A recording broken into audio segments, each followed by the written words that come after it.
오늘 함께 볼 말씀은 창세기 19장 24절에서 38절까지 말씀입니다. 창세기 19장 24절에서 38절까지 말씀입니다.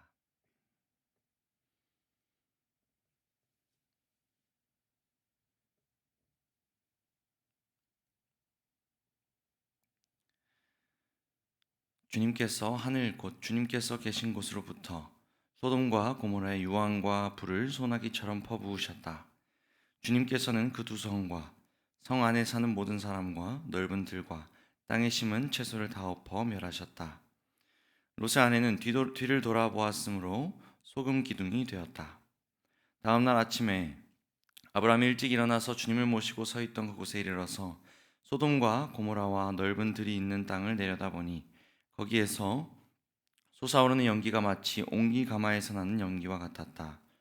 하나님은 들에 있는 성들을 멸하실 때에 아브라함을 기억하셨다. 그래서 하나님은 롯이 살던 그 성들을 재앙으로 뒤엎으실 때에 롯을 그 재앙에서 건져 주신 것이다. 롯은 소알에 사는 것이 두려워서 두 딸을 데리고 소알을 떠나 산으로 들어가서 숨어서 살았다.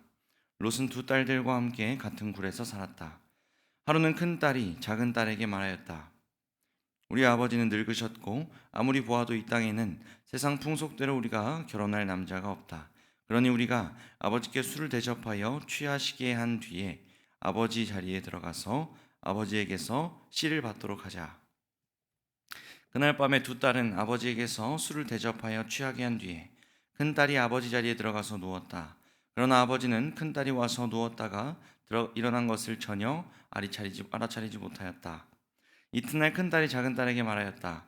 어젯밤에는 내가 우리 아버지와 함께 누웠다. 오늘 밤에도 우리가 아버지께 술을 대접하여 취하시게 하자.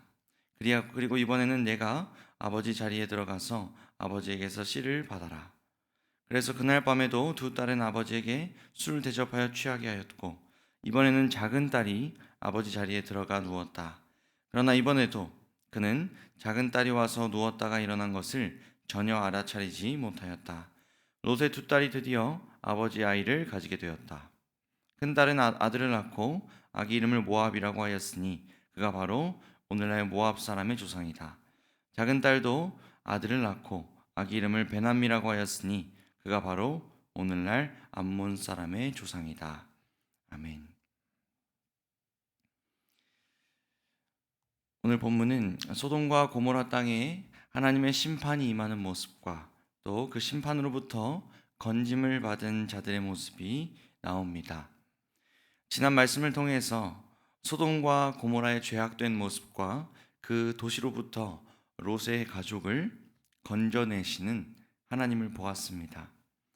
롯의 가족이 이 소돔과 고모라를 빠져나오자 예고된 것처럼 정말로 소돔과 고모라 땅은 멸망을 당하게 됩니다. 24절 말씀을 보면 그 땅에 유황과 불이 소나기처럼 쏟아집니다. 성이 무너지고 사람들과 그들이 가지고 있던 모든 것이, 그들이 자랑하던 모든 것이 한순간에 멸망합니다. 그 호화로워 보이던 도시가 한순간에 폐허가 되어버립니다. 그리고 본문 말씀은 그 모든 심판의 주체가 누구인지를 분명하게 밝히고 있습니다. 바로 주 하나님이십니다. 이 모든 심판은 하나님에 의해서 이루어졌습니다. 그리고 그 심판의 이유는 소돔과 고모라의 죄였습니다. 죄악으로 충만했으나 의인은 찾아볼 수 없었던 도시, 이 소돔과 고모라는 거룩한 하나님 앞에 멸망을 당하고 맙니다. 여러분, 노아 시대의 홍수로 이 세상이 한순간에 물에 잠기고 심판을 받았던 것처럼 소돔과 고모라는 그 심판을 피하지 못합니다. 성경은 이렇게 종종 하나님의 심판을 아주 적나라하게 기록하고 있습니다. 그 말씀을 상상해 보면 하나님은 무자비하고 엄격한 하나님으로 생각되어집니다. 그런데요, 성경을 계속해서 보면 그 심판에 대해서 분명히 말하지만 그 심판에서 건짐받는 사람들의 이야기가 늘 등장합니다. 노아 시대에 그 죄악된 세상에 홍수 심판이 있었지만 노아의 가족이 하나님의 은혜로 살아남았던 것처럼 오늘 본문에도 심판 속에 살아남은 자들의 이야기가 기록됩니다. 29절 말씀을 제가 읽겠습니다. 하나님은 들에 있는 성들을 멸하실 때에 아브라함을 기억하셨다.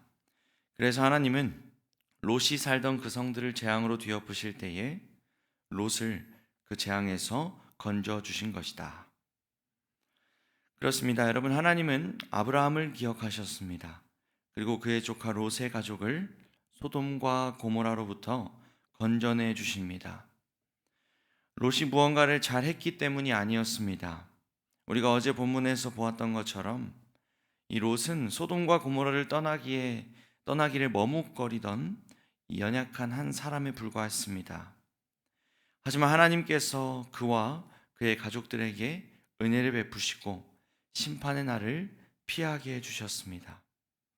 심판이 아닌 구원을 베풀어 주십니다. 그런데 여러분, 오늘 본문을 보면 그 구원을 받은 롯의 가족이 참으로 이해할 수 없는 일들을 거듭합니다. 보통 우리가 이야기를 보면, 이야기라고 하는 것의 흐름을 생각해 본다면 큰 멸망의 심판을 피했으니 이제 주인공은 무엇을 해야 하겠습니까? 새 출발을 해야 할 것으로 기대가 됩니다. 살려주신 하나님께 평생 감사하며 살아도 부족하겠죠. 그런데 여러분, 그 반대의 길로 걸어가는 롯의 가족이 오늘 본문에 등장합니다. 먼저 26절을 보면 롯의 아내는 소돔과 고모라를 절대 돌아보지 말라고 했던 천사의 말을 거역하고 뒤를 돌아보아 소금 기둥이 됩니다. 구원을 베푸신 하나님을 향해 걸어가야 할 롯의 아내는 또다시 뒤를 돌아보며 불순종하고 심판을 피하지 못하게 됩니다. 그뿐이 아닙니다. 30절에서 38절을 보면 롯은 하나님이 지켜주시겠다고 한 그 약속을 저버린 채 두 딸과 함께 소아를 또다시 떠나 산속으로 들어가 살게 됩니다. 그리고 두 딸은 가문을 이어보겠다고 하는 명목으로 아버지를 술 취하게 만든 후에 동침하여 자녀를 낳게 됩니다.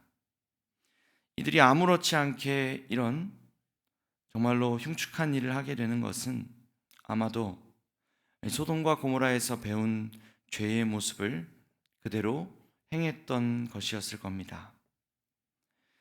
하나님의 심판의 불길은 소돔을 삼켜버렸지만 롯의 가족 안에 흐르고 있던 그 뿌리 깊이 남아있던 소돔의 습성을 태우지는 못했습니다. 이렇게 낳게 된 두 아들은 훗날 이스라엘 민족과 지속적인 갈등을 빚는 암몬과 모압 자손의 조상이 됩니다. 여러분, 참 이해하기 어렵습니다. 소돔과 고모라가 어떻게 멸망했는지를 그들은 분명히 알았습니다. 또 그들이 어떻게 하나님으로부터 건짐을 받았는지도 그들은 알았습니다. 그런데 곧바로 죄악의 길로 달려갑니다. 노아 시대에 홍수 이후에 무슨 일이 일어나는지 여러분 기억하십니까? 곧바로 이 포도주 사건이 있었죠. 노아의 아들들과 함께 또다시 죄악이 피어오르는 모습을 우리는 보았습니다. 여러분, 성경의 인물들을 보면 하나님의 심판 이후에 이 새 출발이 아니라 새 죄를 범합니다. 그리고 이 모습은 우리를 포함한 인간의 비참함을 보여주고 있습니다. 죄에 너무나 취약하고 은혜를 죄로 갚는 배은망덕한 모습. 사랑하는 성도 여러분, 그래서 여러분, 우리는 하나님의 은혜가 매일매일 필요한 비참한 죄인들인 줄 믿습니다. 어제의 은혜로는 오늘 하루를 한시도 살아갈 수 없는 연약한 죄인들입니다. 그래서 여러분, 매 순간 우리 안에 거하시는 성령님께 붙들려 말씀 가운데 살아가야 하는 줄 믿으시기를 바랍니다. 우리는 결코 우리의 하루를 장담할 수 없는 죄인들입니다. 그래서 하나님께 매일 매 순간 은혜를 구하며 살아가야 합니다. 그렇게 하지 않으면 저도 그리고 여러분도 별 수 없다는 것을 우리는 늘 기억하며 겸손함으로 주님 앞에 나아가야 합니다. 여러분, 오늘 하루 그 하나님의 은혜 앞으로 나아가는 저와 여러분 되기를 소망합니다. 참으로 감사한 것은 하나님께서 그렇게 비참하고 연약한 우리들을 탓하지 않으시고 내버려 두지 않으신다는 것입니다. 오늘 이 새벽 가운데 말씀으로 부르신 하나님은 오늘 하루 우리를 그렇게 인도하실 줄 믿습니다.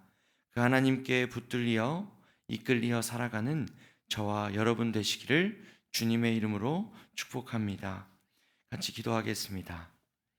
하나님 감사합니다. 오늘도 새 하루를 허락하여 주시고 말씀과 기도로 주님과 함께하게 하시니 감사를 드립니다.